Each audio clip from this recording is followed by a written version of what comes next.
multitasking, let me do a review of Alex Olin's Dual Citizens, a 2019 novel, while I am out here with the guppies as they do their multitasking of enjoying the weather and other stuff.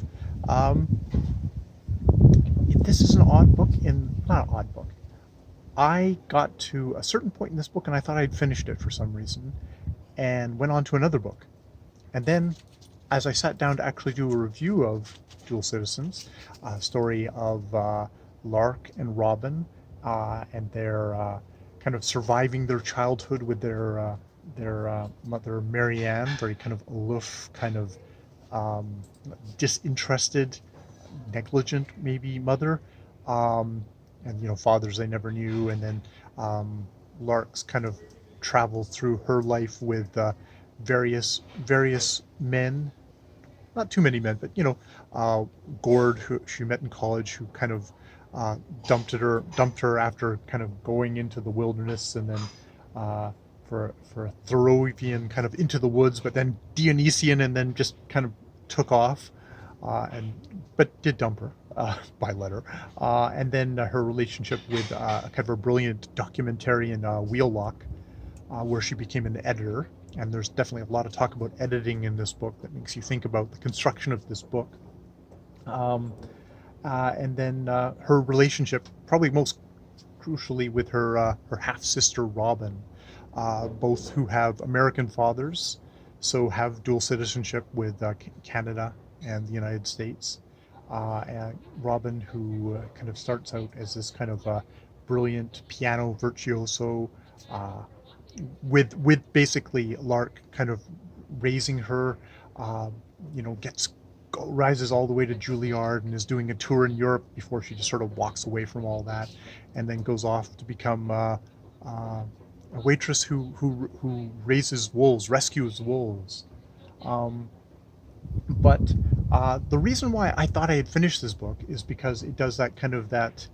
I don't know if it's a cliche, but it's that thing of, we're going to start with a scene that's from nearly the end of the book. We're going to put that at the beginning, which is pregnant Robin being menaced by a wolf with Lark beside her, and Lark knocking her down to the side as the wolf kind of seems to be lunging at them.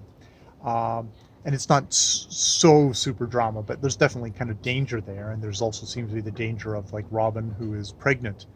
And then we flip back into their childhood from there, and then we come back to that point later on in the novel. And what I found, what happened is I got to about that part of the novel, and I put it down, and it was like, oh, I feel like I'm done. I've closed the circle,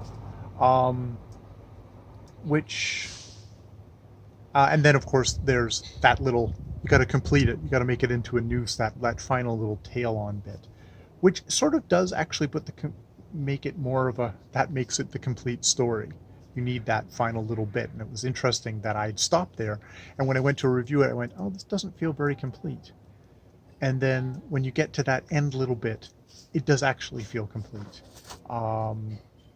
because I think when I sat down initially to try and review it without having that little end bit, it was like, oh, it's just kind of one of these literary novels where stuff happens to people and it's told really well, and it kind of clips along, and it has short little chapters, very punchy.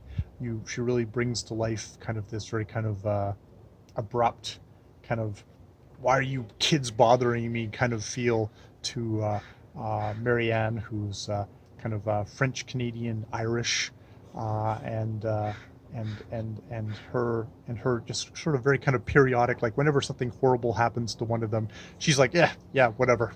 It's like, you'll sort it out.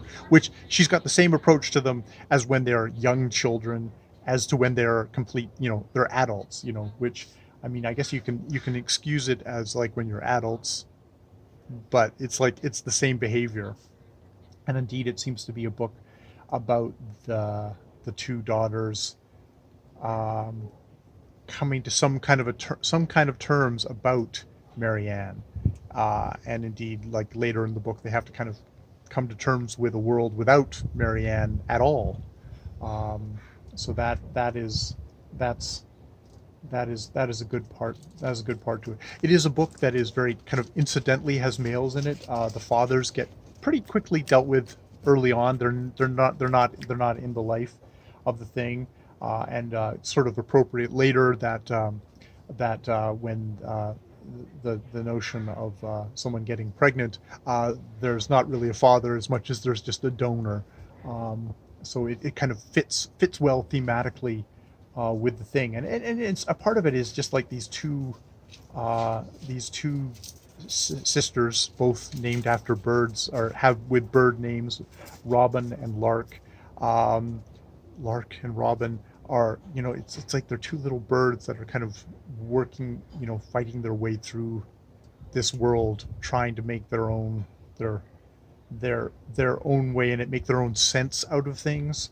Um, uh, Both in some ways becoming um, literally and metaphorically becoming mothers. There's also just a nice thing at the end of of of of yet another dual citizen being brought into the world out of this sisterly union, which I found interesting. So yeah, it's a book about women, that sister, kind of that bond of sisters, which is, it's not something. I have a sister, but I don't have much of a bond with her. I have a brother. I don't have much of a bond with him. But these are two siblings that have a deep connection with each other, are deeply kind of intertwined in each other's lives. They are, in some ways, they're they're both they're both they're both individuals, but they're a duo that kind of make up um, a way of getting through life, possibly more tightly bound uh, in a more complex relationship, because that's simply because even if the fathers weren't there, the mother, Marianne, uh, definitely wasn't there. I like how Marianne is never apologetic for that, in the sense of you get neglectful, kind of absent fathers all over the place, and they always get the breaks. And I called Marianne kind of um, negligent, but and I probably do have some judgments for her of just like you have a duty. If you bring something, spoken like somebody who doesn't have any kids of his own. If you bring creatures into the world, um, feel like you have some